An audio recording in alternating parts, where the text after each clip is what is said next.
Okay, page 382 on your Go Math book. We are working on lesson 9.4, line graphs. Okay, we're gonna use the information in this table to create a line graph. Okay, so let's start by reading the problem. Jill used a rain gauge to collect data on the total rainfall during 6 days at her home in Miami. She read the amount of rain collected in the rain gauge each day and did not pour it out. Her data is shown in the table. Make a line graph to display Jill's data. So this is what we need to do right here. So step number 1 would be to create our ordered pairs.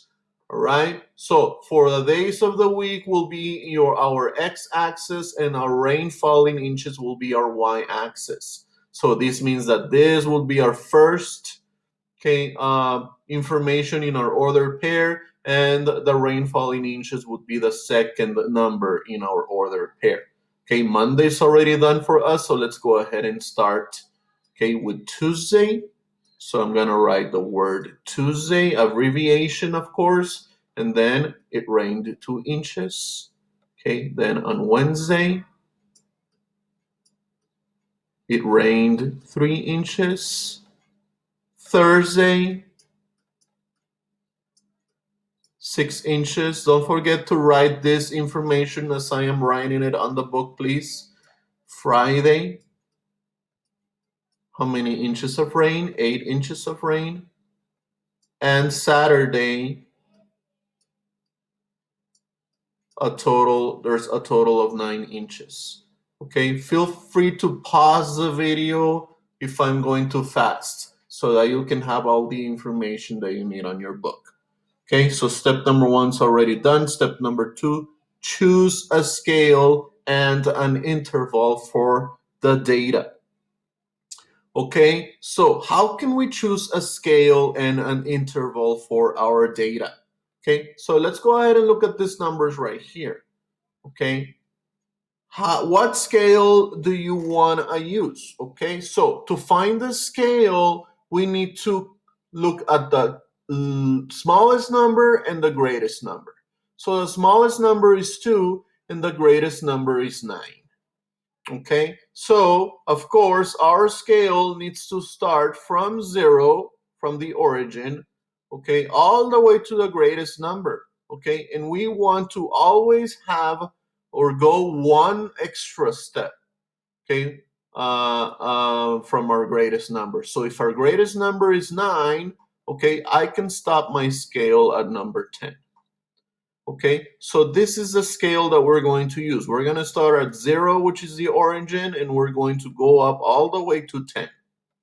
Okay, now an interval means what pattern can we use to write our scale.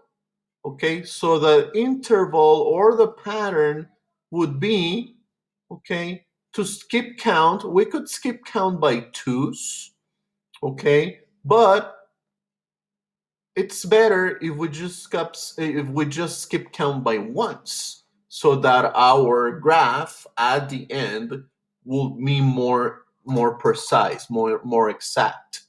Okay, so I am going to pick an interval of 1. Okay, my interval is of 1. That means that I'm going to skip count by 1's when I am creating my table. Okay, my graph, I mean. Okay, so step number 3, label the horizontal and vertical axis, write a title for the graph, graph the ordered pairs, connect the points with line segments. So let's start by picking a title. Okay, again, we can always use the same title from the table. So that's the title that I'm gonna use, this one right here. Okay, so rainfall collected. So I'm gonna write it right here on the top. Okay, rainfall collected. Oops, sorry. Let me erase that and write it again. Collected. So this will be the title of my graph. Okay, and then I'm going to label the horizontal and vertical axis. So that means that I need to start creating my table here. Okay, so for the vertical axis, I'm just gonna draw a line starting like on this point right here, all the way down to right here. Okay, and this, I'm going to draw a vertical line, okay, all the way down here. Okay, so, okay, this y-axis, which is the vertical line, I need to write a name for it.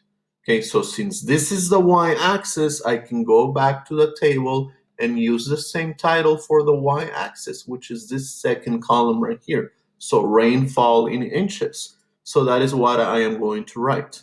Okay, rainfall,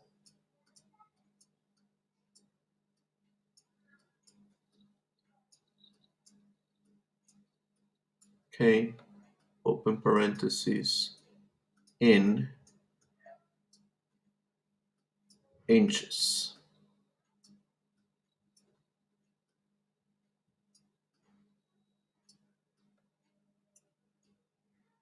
Okay, and another thing that I need is I need my scale right here. I already decided that my scale will go from the origin, which is 0, all the way to number 10. Okay, so each line I'm going to skip count by ones. That's my interval. That's the pattern that I am going to follow. Okay, so this first line would be 1, then this one would be 2, 3, 4,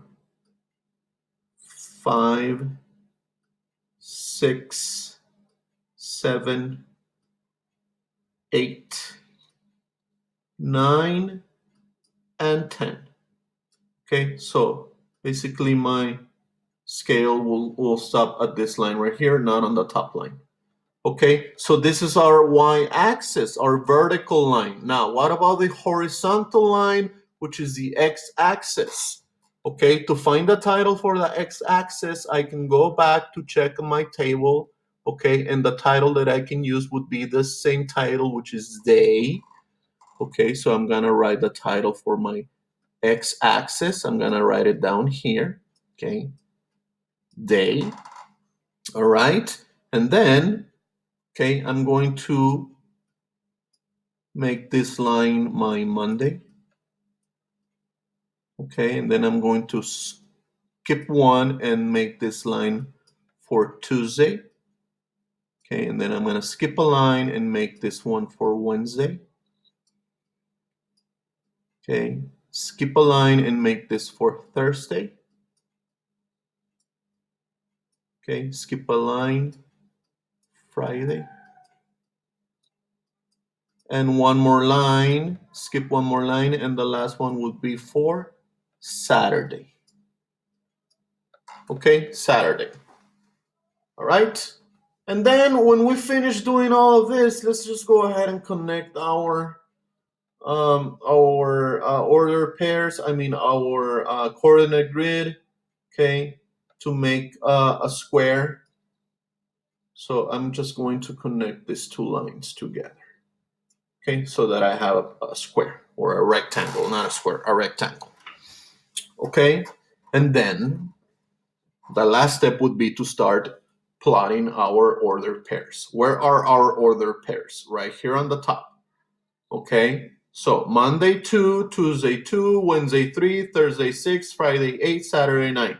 Okay, so let's start with Monday. Monday 2. So I'm going to get my pencil, place it where it says Monday, and then I'm going to move my pencil up where it's number 2. And I'm going to plot a point at number 2. Okay, then for Tuesday, I'm going to move my pencil where it's Tuesday, and then I'm going to plot a point at number 2. Okay, and then I'm going to connect both with a line segment.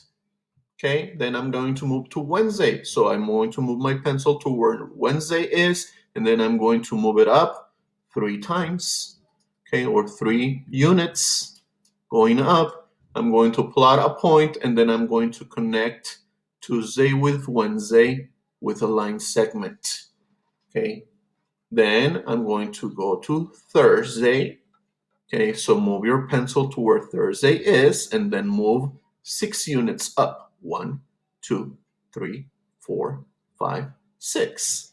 Plot a point right there and connect Wednesday and Thursday with a line segment. Okay, make sure that your lines are straight. Okay, don't curve the lines because we're making line graphs. Okay, now Friday, 8 units. Okay, so Friday to the right, and then 1, 2, 3, 4, 5, 6, 7, 8 units going up.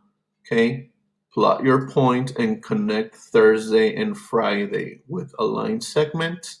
And the last one is Saturday, 9, okay, inches of rain. So make a point right there, plot a point right there, and connect Friday and Saturday with a line segment. Okay, and then you finish your line graph. Okay, so this is a line graph that shows the amount of rainfall, the difference, okay, or how this rainfall changed during the week. All right. Okay, so use a graph to answer the questions. On which day was the total rainfall recorded the greatest? So to find the greatest record of rainfall, we need to find the highest point in our line graph. So the highest point, of course, is 9 inches. When did this happen? It happened on Saturday. So Saturday is our answer. Okay. Number 2, on which day did Jill record the greatest increase in rainfall collected from the previous day? Okay, so where is the greatest change? Which one is the greatest or the longest line segment that you use to connect 2 points? So the longest line segment would be from Wednesday to Thursday, yes or no? Because on Wednesday we had 3 inches of rain, but on Thursday it went up to 6 inches of rain. So Thursday would be our answer.